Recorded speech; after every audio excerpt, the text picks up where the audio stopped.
əziz abituriyentlər, dinləyicilər, hər birinizi salamlayıram. Bizim bugünkü mövzumuz milli partiya və təşkilatlardır. Bu mövzu izahı deyil, sadəcə bu partiya və təşkilatlarla bağlı əsas məqamları qeyd edəcəm və bu video izahı daha çox bazar günü imtahana gedəcək abituriyentlər üçün nəzərdə tutulmuşdur. İlk öncə başlayaq nədən? Birinci Burja inqilabı 1905-1907-ci ildə Burja inqilabı baş verir və bu Burja inqilabının Rusiyada baş verən Burja inqilabının müsbət tərəfi ondan ibarətdir ki, elə bu 1905-ci ildə 2-ci Nikolay tərəfindən manifest imzalanır ki, xalqlara söz mətbuat azadlığı verilir və milli partiya və təşkilatların yaradılmasına icazə verilir. Və elə bu vəziyyətdən də, bu manifestdən də istifadə edən bizim demokratik ziyalılarımız, qabaqcıl fikir adamları bir sıra partiya və təşkilatlar yaradılır. Bu Burja inqilabından əvvəl bizdə yaradılan ilk milli ictimai siyasi təşkilatdan danışacağım. Bu ictimai təşkilatın baş hərflərini yazacağım. Müsəlman Gənclik Təşkilatı. Və Müsəlman Gənclik Təşkilatının baxın bu 3 dənə hərfdən ibarətdir. Bunu da belə yadda saxlaya bilərsiniz ki, 1903-cü ildə yaradılmışdır. 1903-cü ildə Müsəlman Gənclik Təşkilatı yaradılıb. Müsəlman Gənclik Təşkilatının məqsədi müstəmləkə əsarətinə qarşı mübarizə aparmaqdır. Burada Müsəlman Gənclik Təşkilatının emindən yadda saxlaya bilərsiniz ki, bunun yaradıcısı Məhəmməd Əmin Rəsulzadə idi. Onun təşəbbüsü ilə yaradılıb daha doğrusu və məqsəd də müstəmləkə əsarətinə qarşı mübarizə aparmaqdır. Beləliklə, Müsəlman Gənclik Təşkilatında 2 dənə emi yadda saxlayırıq.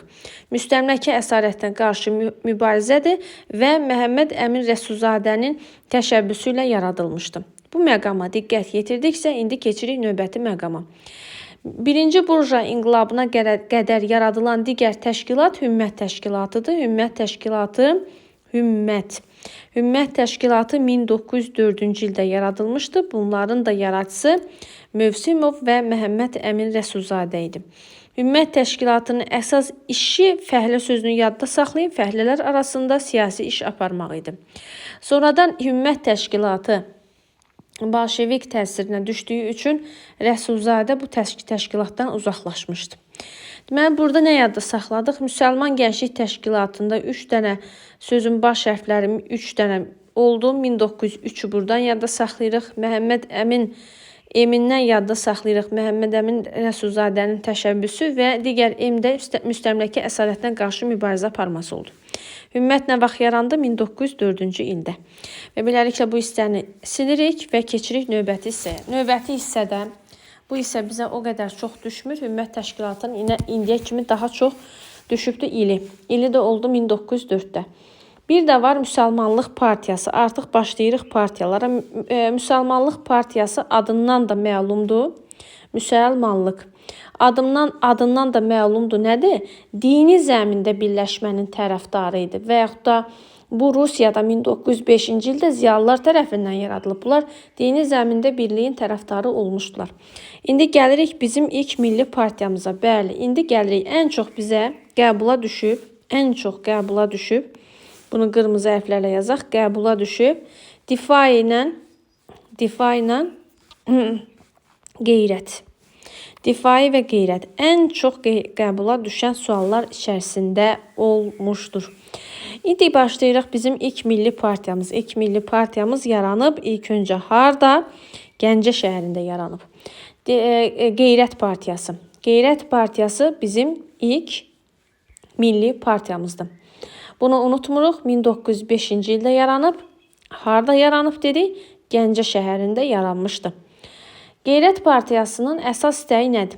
Qeyrət Partiyasının əsas istəyi o idi ki, Rusiya federativ dövlət olsun və Azərbaycana, Şimali Azərbaycana muxtariyyət verilsin. Əsas məqam budur. Deməli, Qeyrət Partiyasından nəyi yadda saxlayırıq? Muxtariyyət verilsin Azərbaycana və Rusiya federativ dövlət olsun. Gəlirik növbəti Difai Partiyası. Qeyrət Partiyasının, yaradanı unutduq. Qeyrət Partiyasından yadda saxlayırıq, ərlə yadda saxlayırıq. Ələkbər bəy Rəfibəyov tərəfindən yaradılmışdı. Ələkbər bəy Rəfibəyov. Əsindən bunu yadda saxlayın. Bunu bir də soruşacağım. İndi gəlirik Difai partiyasına. Difai partiyası, Difainin yazım adını. Difai partiyası 1906-cı ildə yaradılıbdı və Bakıda yaranmışdı. İndi burada nədir? Baxın, Difainin D-sindən yadda saxlayın ki, döyüşkən olublar. Və bu döyüşkən partiyanın özünün hərbi hissələri var idi, qoşunu var idi. Özlərindən ibarət silahlı dəstələr yaratmışdılar. Bax, bunu unutmayın. Döyüşkən partiyadır. Bu hissəsi yadda qaldı mı? İndi axırıncı iyisindən, bu niyə silmədim? Axırıncı iyisindən yadda saxlayın ki, ay Allahım, axırıncı iyisindən yadda saxlayaq ki, burada axırıncı iyidən yadda saxlayırıq ki, Difainin mətbu orqanı İrşad qəzetidir. İrşad. Deməli, Difainin D-sindən yadda saxladıq döyüşkən partiyada. Axırıncı iyidən yadda saxlayırıq ki, rəsmi mətbu orqanı olub da İrşad qəzeti. Bu A-sından yadda saxlayırıq ki, yaradıcısı da Ağayevdir. Əhməd bəy Ağayev. Belə, Qeyrət partiyasının Ə-sindən yadda saxladıq ki, Ələkbər bəy Rəfibəyov olubdur. İlk milli partiyamız hansıdır deyəndə deyirik Qeyrətdir. 1905-də yaranıb. Nə istəyiblər? Rusiyanın federativ dövlət kimi qurulmasını və ilk dəfə Azərbaycana muxtariyyət istəmişlər. Difai partiyasının D-sindən yadda saxlayın. 1906-da yaranıb. İlk öncə onu qeyd edək. Bakıda döyüşkən partiyadır. Ağayev, A-dan yadda saxlayın. Ağayev yaradıb, İ-dən yadda saxlayın ki, İrşad qəzeti mətbu orqanıdır. Və bir məqamı da unutmayın ki, Difai partiyası Çar müstəmləkə sisteminə qarşı, o cümlədən erməni terroristlərinə qarşı mübarizə aparıb. Erməni terrorundan xalqımızı qorumağa çalışıblar. Hətta 1905-ci ildə, 1906-cı ildə Şuşadakı o soyqırımda təqsirkar olanları deyir, tutaraq bir neçəsini cəzalandırmışdılar.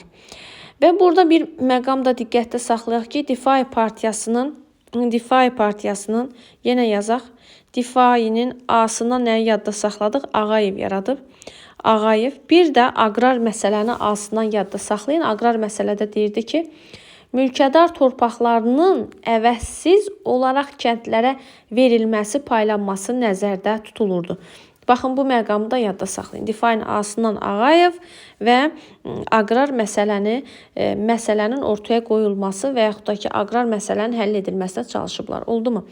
Difai partiyasının davamçısı, yadda saxlayın, Difainin davamçısı olacaqdı Müdafiə Təşkilatı. Bu Müdafiə Təşkilatı da Gəncədə yaranıb, 1907-dədir. Yaradıcısı müdafiənin nə vaxt silə bilsə yazaq. Müdafiənin burada, müdafiə yazın bura. Bu niyə işte? Müdafiənin burada iyisindən yadda saxlayın ki, yaradanı olubdur, İbrahim Ağa Vəkilovdur.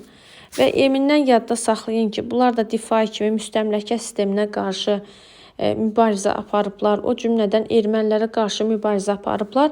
Bu cür yadda saxlayırıq. Deməli, müdafiə nə vaxt yaranıb? 1907-də. Harada yarandı? Gəncədə. İyisindən nəyi yadda saxlayırıq? İyisindən yadda saxladıq ki, İbrahim Ağa Vəkilov. Emindən yadda saxladıq ki, müstəmləkə əsarətinə qarşı mübarizə aparıb. İndi biz keçirik digər emə. Bizdə bir digər em nədir? Bizdə digər em, bu bəzən suala belə də düşür. Bərabərlik təşkilatı və yaxud da ki, bərabərlik partiyası kimi düşür. Təşkilatı yox, partiyası. Müsavat partiyası. Müsavat partiyası 1911-ci ildə yaranan partiyadır. Bunun emindən yadda saxlayırıq ki, 1913-cü ildə Rəsulzadə, Məhəmməd Əmin Rəsulzadə onun liderinə çevrilmişdi. Belə yadda saxlayaq və burada A-sından yadda saxlayaq ki, Müsavat partiyasının rəsmi mətbu orqanı olub da Açıq Söz qəzeti. Açıq Söz qəzeti də 1915-ci ildə fəaliyyət göstərmişdi. Baxın, burada bu məqamı yadda saxlayın. Və burada Müsavatla deməli 1913-də Məhəmməd Əmin Rəsulzadə rəhbərlik edir. Emindən bunu yadda saxlayırıq. A-sından da yadda saxladıq ki, Açıq Söz qəzeti mətbu orqanı idi. İndi gəlirik bizim üçün Gəncədə yaranan digər partiya Türk Ədəm Mərkəziyyət Partiyasıdır. Türk Ədəm Mərkəziyyət Partiyası. İndi görək aşağıya yaza bilsək bunu yazarıq. Aha. Burada bir dənə məqamı, deməli Türk Ədəm Mərkəziyyət Partiyası. Burada Türk Ədəm Mərkəziyyət Partiyası ilə bağlı yadda saxlayın ki, baxın bu T-ni, bu qeyrətin T-sini Türk Ədəm Mərkəziyyət Partiyası ilə birləşdirin. Yəni bunların qeyrətlə siyasi proqramı demək olar ki, eynidir. Qeyrət də deyir ki, Azərbaycana muxtariyyət verilsin. Türk Ədəm Mərkəziyyət Partiyası da deyir ki, Azərbaycana muxtariyyət verilsin, Rusiya Federativ ölkə olsun. Oldu mu? Bunu belə yadda saxlayırıq. Sonra yadda saxlaya bilərsiniz ki, bu müsavatın eminən də yadda saxlayın ki, sonradan bu müsavatın fikri ilə, proqramı ilə Türk Ədəm Mərkəziyyət Partiyasının ideyası bir olduğuna görə 1917-ci ildə Türk Ədəm Mərkəziyyət Partiyasına Müsavat Partiyası 1917-də birləşir. Türk Ədəm Mərkəziyyət Partiyası Gəncədə yaranan partiyadır. Nəsib bəy Yusifbəyli tərəfindən yaradılmışdır. İlk milli partiyamız hansıdır? Qeyrət 1905, Difaid nə vaxtdır? 1906-da, Müsavat 1911-də nə vaxt? Türk Ədəm Mərkəziyyətlə birləşir 1917-də. Bu qədər.